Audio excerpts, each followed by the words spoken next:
নমস্কাৰ। নৱপ্ৰজন্মই কি বিচাৰে?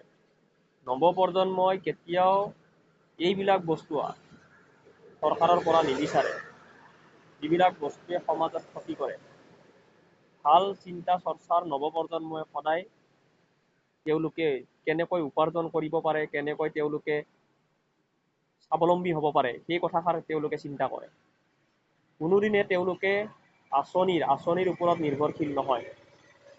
যদি চৰকাৰখনে যদি আঁচনি দিয়ে, দিয়ক, বয়সস্থ লোকক দিয়ক, আমাৰ কোনো আপত্তি নাই। কিন্তু যদি আপোনালোকে ইমানে সমাজ ব্যৱস্থা কৰিবলৈ আছে, সমাজ ব্যৱস্থা ভালকে কৰক। বিনামূলীয়া স্বাস্থ্যৰ কথা যদি আপোনালোকে কয়, সকলো MLA মন্ত্ৰীৰ পৰা এটা আপোনালোকে হস্পিটেলত কাউণ্টাৰ বনাওক। তেওঁলোকৰ টকাৰে সকলো জনসাধাৰণে বিনামূলীয়াকৈ ঔষধ পাতি পায়। কিয় এই হস্পিটেলসমূহত চৰকাৰী কেৱল মেডিচিন সেৱন কৰিব লাগে? MLA মন্ত্ৰীৰ টকাৰে ৰাজহ যাতে সকলো জনসাধাৰণে পায়, সেই বস্তুটো তেওঁলোকে সমাজ সেৱা কৰিব লাগে।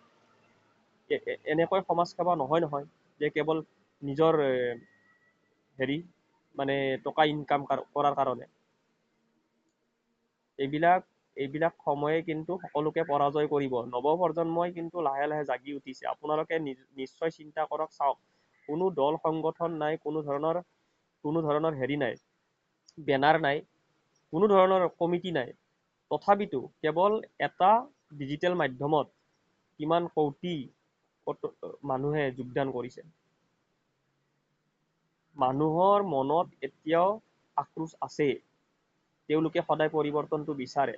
এতিয়া মই কথাটো এইবাবে ক'ব ওলাইছো যে চাকৰি বাকৰিৰ ক্ষেত্ৰত যদি আলোচনা কৰা যায়, তেতিয়াহ'লে নৱপ্ৰজন্মই হয়, সঁচাকে এই চৰকাৰখনে, এইটো আমি মানি ল'ব লাগিব, এই চৰকাৰখনে চাকৰি বাকৰি দিছে। কিন্তু চাকৰি বাকৰি দিলে কাক?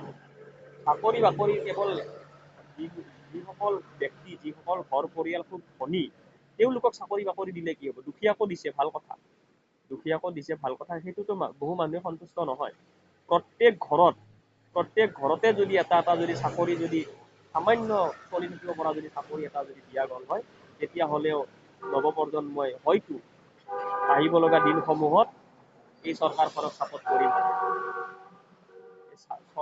চৰকাৰে যিহেতু নতুন, এতিয়া মই ভাবো এইবাৰ 5 বছৰত 5 লাখ কিয়, 20 লাখ চাকৰি দিয়ক আৰু দিব লাগে। চৰকাৰে যেতিয়ালৈকে সকলো জনসাধাৰণক নকৰে, ছাপোৰ্ট নকৰে, জনসাধাৰণক চাকৰি বাকৰিৰ ক্ষেত্ৰত হওক, ব্যৱসায়ৰ ক্ষেত্ৰত হওক, আজি আপুনি ৰাস্তা ঘাটে যাব, কোনো এটা ফুটপাথত মানে যিসকলে কৰ্ম কৰি তেওঁলোকে দিন হাজিৰা কৰি ফুটপাথ মানে পদপথত আমি কওঁ, ৰাস্তাৰ কাষতে দোকান দি, পোহৰ দি তেওঁলোকে জীৱন নিৰ্বাহ কৰি আছিল বহু লোকে। এতিয়া তেওঁলোককো GMC উঠাই দিছে। GMC তেওঁলোককো উঠাই দিছে। তেওঁলোকে চলিব ক'ত? তেওঁলোকেও এইখন ভাৰতৰে নাগৰিক, এইখন অসমৰে বাসিন্দা। তেওঁলোকে কেনেকে চলিব? গতিকে আচ্ছা, মই এই কথাটো আপোনালোকৰ মানি লওঁ যে ৰাস্তাত দোকান দিছে, তেওঁলোকৰো ভুল আছে। তেওঁলোকে ভালকৈ ৰাস্তাত দিলে মানেও ভালকে যাতে অন্য জনসাধাৰণৰ যাতে কোনো ধৰণৰ নহয়, হাৰাশাস্তি নহয় বা অশান্তি নহয়, সেই বস্তুবিলাক গুৰুত্ব সহকাৰে যদি মানে তেওঁলোকে লয়, তেতিয়াহ'লে মানে ভাল হয়। এই কথাটো ঠিকে আছে, মানি লৈছো মই। কিন্তু চৰকাৰখনে প্ৰতিটো মানুহকে, প্ৰতিটো জনসাধাৰণকে যেতিয়ালৈকে ভালকে হাতত ধৰি আগবঢ়াই লৈ যাব নোৱাৰিব, তেতিয়ালৈকে দেশৰ আৰু ৰাজ্যৰ কোনো ধৰণৰ উন্নতিয়ে নহয়। প্ৰথমতে মানুহখিনি চিনাকি হৈ লওক যে এইখিনি মানুহ আমাৰ সম্পূৰ্ণৰূপে ভাৰতৰ। এইখিনি মানুহে ভাৰতক ছাপোৰ্ট কৰে, এইখিনি মানুহে আমাৰ ৰাজ্যখনক সহায় কৰে, সহযোগিতা কৰে। কেৱল মানে নিজৰ মুনাফা, নিজৰ হেৰিৰ কাৰণে যদি সকলোৱে যুঁজি থাকে, সকলোৱে যদি যুদ্ধ কৰি থাকে, তেতিয়াহ'লে কিন্তু কাম নহ'ব। সময়ে কিন্তু সকলোকে ওলোটাই পেলাব। এই কথাটো সত্য। গতিকে মই প্ৰত্যেক জনসাধাৰণকে এই কথাটোৱে কওঁ যে আপোনালোকৰ টকা পইচাবিলাক বেংকত জমা থোৱাত কৰি আপোনালোকে সমাজত উলিয়াই দিয়ক। আপোনালোকে মৃত্যু হৈ যাব, আপোনালোকৰ কোনো কাম নাই। গম পাইছে? আপোনাৰ জমা থোৱা টকা আনেই খাব, এই কথাটো সত্য। কিন্তু আপুনি যিটো কাম কৰি থৈ যাব জীৱনত, এই কামটোহে আপোনাক মানে গোটেই জীৱন আপোনাক সহায় কৰিব। বুজি পালে? সেইবাবে আপোনালোকৰ বহু মানুহ আছে, কোটি টকা আছে, নৱপ্ৰজন্মক কামৰ কাৰণে দিয়কচোন। তেওঁলোকে আপোনালোকক কাম কৰাব। কিন্তু আপোনালোকে ভালকে বুজি নাপায় যে মোৰ ল'ৰাটো ভালকে মানুহ হ'লে হ'ল, মোৰ ছোৱালীজনী ভালকে মানুহ হ'লে হ'ল, সেইটো নহয়। প্ৰত্যেক মানুহকে মানে আপোনালোকে এটা সুবিধা দিব লাগিব। সুবিধা দিলে মানেহে আপুনি সুবিধা দিলে আপোনাক সহায় কৰিব। বুজি পালে?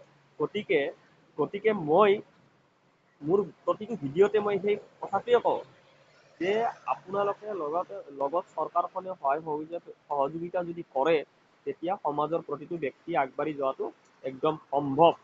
কিন্তু যদি সহায় সহযোগিতা নকৰে, 5 বছৰৰ মূৰত নহয়, 10 বছৰৰ মূৰত নহয়, সময়ে সিংহাসনৰ পৰা সকলোৱে কিন্তু এই সিংহাসনৰ এই মানে খুৰা কেইটা ভাঙি দিব।